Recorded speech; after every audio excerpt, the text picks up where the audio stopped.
If you've been praying for money breakthroughs and nothing seems to change, this might sting a little, because it did for me. What if the problem isn't that God isn't listening? What if the problem is that you're praying from the right heart, but operating in the wrong system? I used to do that. I would pray for increase, pray for open doors, pray for favor. And then I'd turn around and avoid my bank account like it was a stressful email I didn't want to open. I wanted God to do the miracle, but I didn't want to do the management. I wanted the blessing without building the structure to hold it. That's when it started to make sense. A lot of believers aren't broke because they don't love God. They're broke because they're mixing two economies. They're trying to live by kingdom promises while running their money with worldly habits, impulse, fear, pressure, and emotion. They pray for peace but practice chaos. They pray for increase but avoid responsibility. So today, I want to walk you through 7 laws of kingdom wealth, not hype, not prosperity fluff. Real principles, both spiritual and practical, that change how money responds to your life. And stay with me, because one of these laws is the silent reason many faithful people stay stuck for years, even while they pray hard. Most people think prayer alone is the strategy. But prayer was never meant to replace responsibility. Prayer aligns your heart with God, but stewardship aligns your actions with God's order. When those two are disconnected, you end up spiritually hopeful but financially frustrated.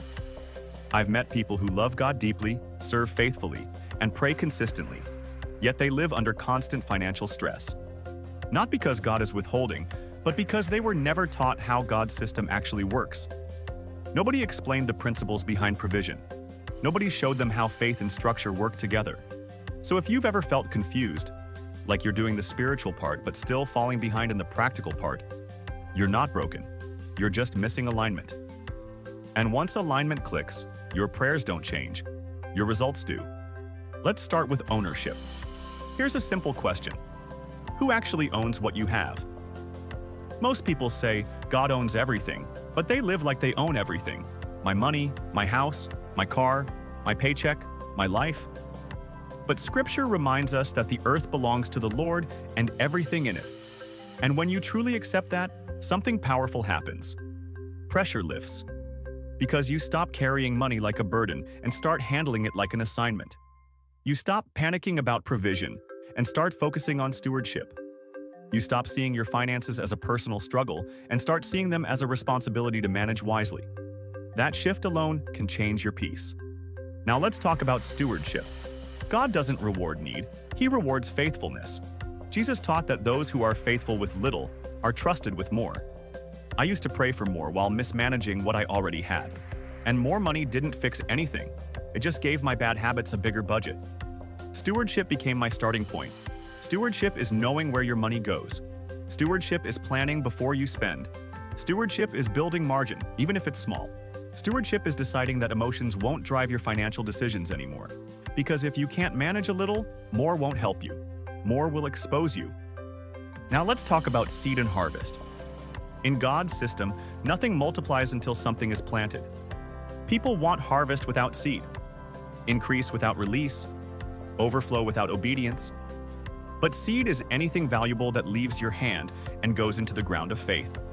Scripture teaches that what a person sows, that same thing they will reap. It can be generosity. It can be time. It can be learning a skill. It can be serving someone else. It can be money. But seed isn't random. Seed is intentional. If you plant on purpose, you harvest on purpose. And when you sow with wisdom, God multiplies what you release.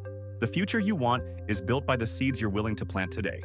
Now let's talk about value and exchange. Money follows value, not need. Need is everywhere. Value is rare. In the world, people get paid based on the problems they solve. In the kingdom, provision flows through usefulness and impact. So if your income feels stuck, ask yourself something honest. What problem do I solve? Who do I help? What transformation do I bring? Income is simply a reward for contribution. When you become more valuable, you become more fundable. God can channel more through you when you are positioned to produce more good through what you do. Now let's talk about purpose-driven provision. God funds assignments, not fantasies. Where God guides, He provides. Scripture says that when you seek first God's kingdom and His righteousness, everything you need will be added to you. But when you chase money outside of your assignment, you stay stressed no matter how much you make. You end up forcing doors God never opened. Ask yourself, am I building what God called me to build? Or am I chasing what looks profitable but leaves me empty? When you're aligned with your purpose, provision starts to make sense. Connections start to show up. Opportunities begin to open. Not because you manipulated anything, but because heaven funds function. Now let's talk about management. God multiplies what is managed well. Proverbs teaches that diligent planning leads to profit, while haste leads to poverty. Chaos repels increase. Order attracts it. You can't pray your way around disorder. If your finances are chaotic, your life will feel chaotic. Management looks like systems. A simple budget, a weekly check-in, a plan for bills, a plan for giving, a plan for saving, a plan for debt. Nothing complicated, just consistent.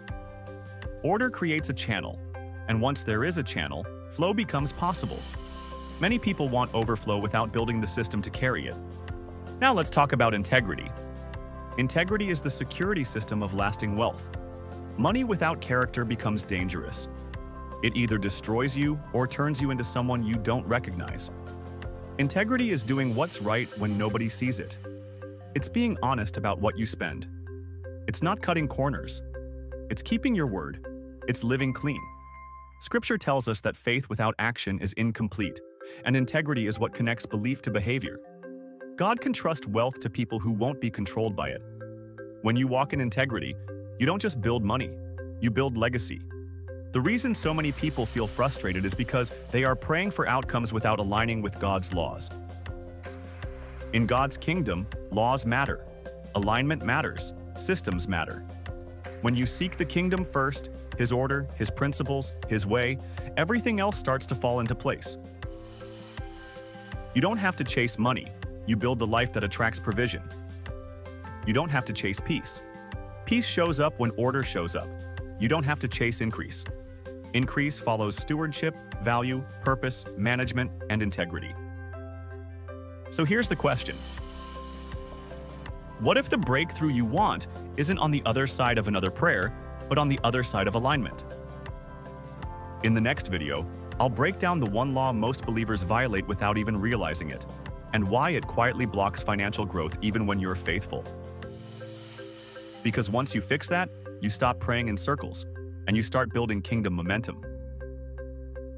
You don't want to miss it. See you in our next video.